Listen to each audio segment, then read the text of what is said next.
आप देख रहे हैं DCP news, detective crime press. कभी किसी को पूछा कि आपके गांव में शिक्षक हैं, क्या आपके गांव में शिक्षा व्यवस्था सही है? ये पद्मश्री प्राप्त प्रेमचंद शर्मा पहुंचे देहरादून। लोक पंचायत के साथ क्रांतिकारी नेता मुन्ना राणा ने किया स्वागत। आपको बता दें कि उत्तराखंड के प्रगतिशील किसान पद्मश्री प्रेमचंद शर्मा को पद्मश्री मिलने के बाद पहली बार देहरादून पहुंचने पर एक स्थानीय होटल में लोक पंचायत के कार्यकर्ताओं ने स्वागत समारोह का आयोजन कर लोक पंचायत एवं कर्मचारी मंडल के अध्यक्ष तुलसी तोमर एवं जौनसार बावर महासभा के अध्यक्ष और क्रांतिकारी नेता मुन्ना राणा द्वारा प्रेमचंद शर्मा जी का जोरदार स्वागत किया गया। इस अवसर पर पद्मश्री प्रेमचंद शर्मा ने कहा कि कृषि लोगों की मूलभूत जरूरत है। मेरा उद्देश्य है कि तमाम लोग कृषि की ओर मुड़े और अपना रोजगार कृषि से जुड़े उत्पादकों से ही शुरू करें। उन्होंने बागवानी और कृषि के अनेकों उदाहरण देकर कहा कि कृषि पर आधारित खेती बाड़ी से लोगों का जनजीवन और बेहतर हो सकता है।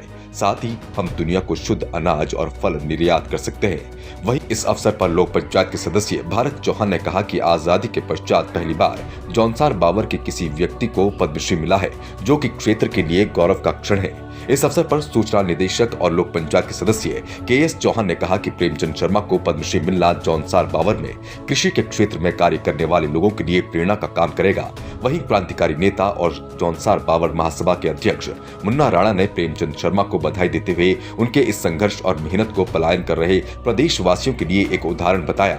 इस दौरान कार्यक्रम में मौके पर जौनसार बावर कर्मचारी मंडल की अध्यक्ष तुलसी तोमर, वरिष्ठ रंगकर्मी नंदलाल भारती, आशीष चौहान, जयपाल सिंह चौहान, शूरवीर सिंह तोमर, दिलावर सिंह तोमर, नीतू शर्मा, डॉक्टर लीला चौहान, डॉक्टर संगीता, डॉक्टर विनोद शर्मा, अर्चना राणा, नितिन तोमर सहित अनेकों लोग उपस्थित रहे। आइए जानते हैं सामाजिक कार्यकर्ताओं की प्रतिक्रिया।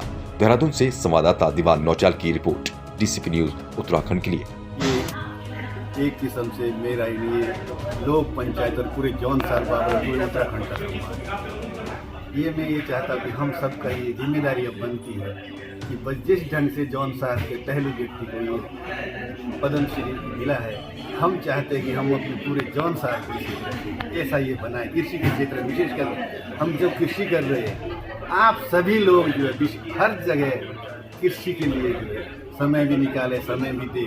और हम जो है अगर जौनसार बावर की दशा और दिशा बदलनी है तो केवल ही उसमें कृषि।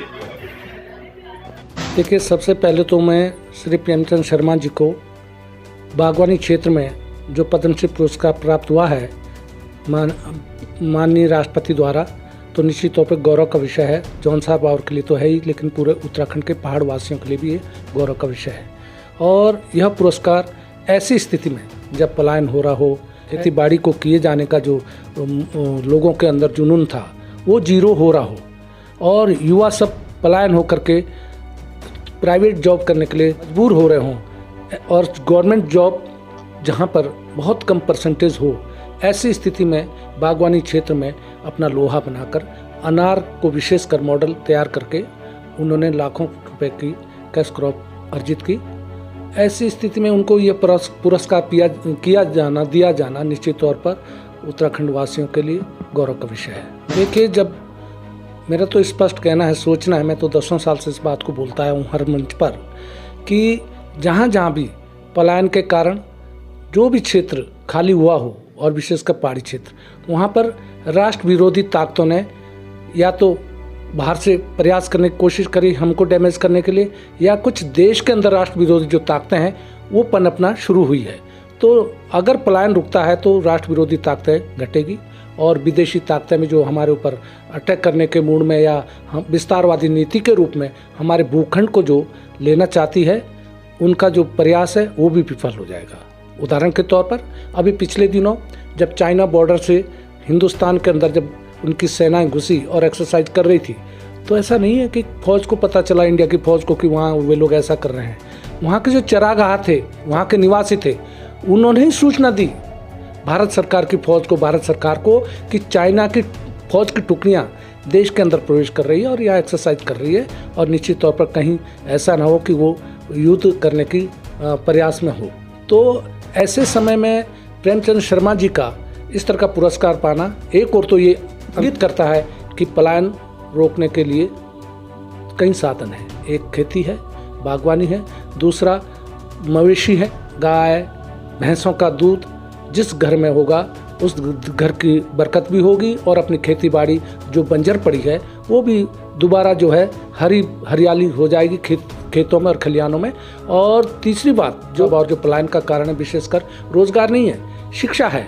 जौनसार बावर के अंदर शिक्षा है और अन्य पहाड़ी क्षेत्रों के अंदर खेती बाड़ी न करना, ये भी एक खेती बाड़ी न करना बेरोजगारी की ओर अग्रसर होने का को इंगित करती है और पलायन का कारण ये भी है।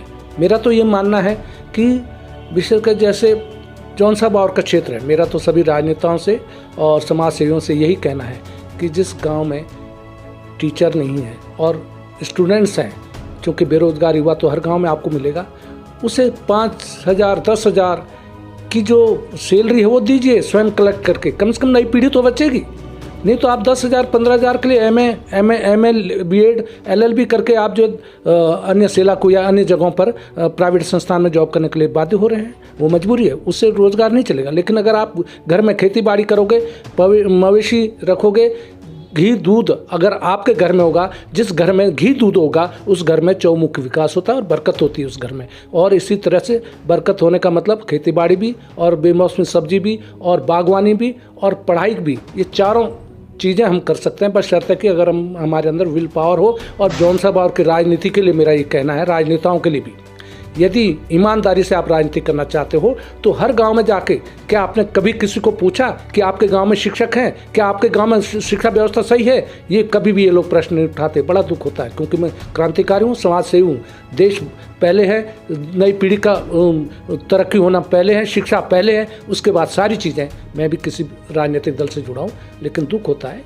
कि कम से कम ये चीज़ें तो हो ताकि धरातल भर काम हो, चाहे निधि का मामला हो, चाहे विकास का मामला हो, धरातल पर हो, और शिक्षा का मामला हो, जिसके कारण नीचे विकास नगर देहरादून लोगों को जाना पड़ रहा है विवश होकर, यही पलायन का कारण है जौनसार बावर के लिए। और अगर शिक्षा व्यवस्था सही हो तो वहाँ हमारे यहाँ पे घर पे ताले नहीं लगते अब, लेकिन ताले लगना शुरू हो गए। ये बड़ा दुखद विषय है। ऐसे समय में निश्चित तौर पर प्रेमचंद शर्मा जी को जो पुरस्कार मिला है, ये नए युवकों के लिए, विशेषकर पहाड़ी क्षेत्रों के लिए, विशेषकर जहाँ पर पलायन का ज़्यादा शिकार हो रहा है समाज, उसको सही करने के लिए, सुव्यवस्था लाने के लिए ये बहुत बड़ी रोशनी प्राप्त हुई है प्रेमचंद शर्मा जी के रूप में हमको। जौनसार बावर उत्तराखंड के लिए गौरव का विषय कि शर्मा जी को कृषि के क्षेत्र में, और मैं तो कहूँगा हिमाचल और स्वतंत्र भारत में हिमाचल और शायद उत्तराखंड में पहली बार कृषि के क्षेत्र में किसी को ये पुरस्कार प्राप्त हुआ है।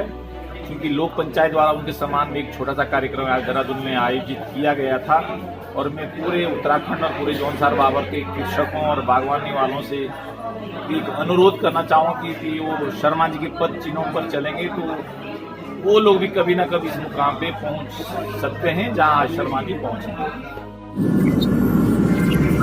आप देख रहे हैं DCP news, detective crime press.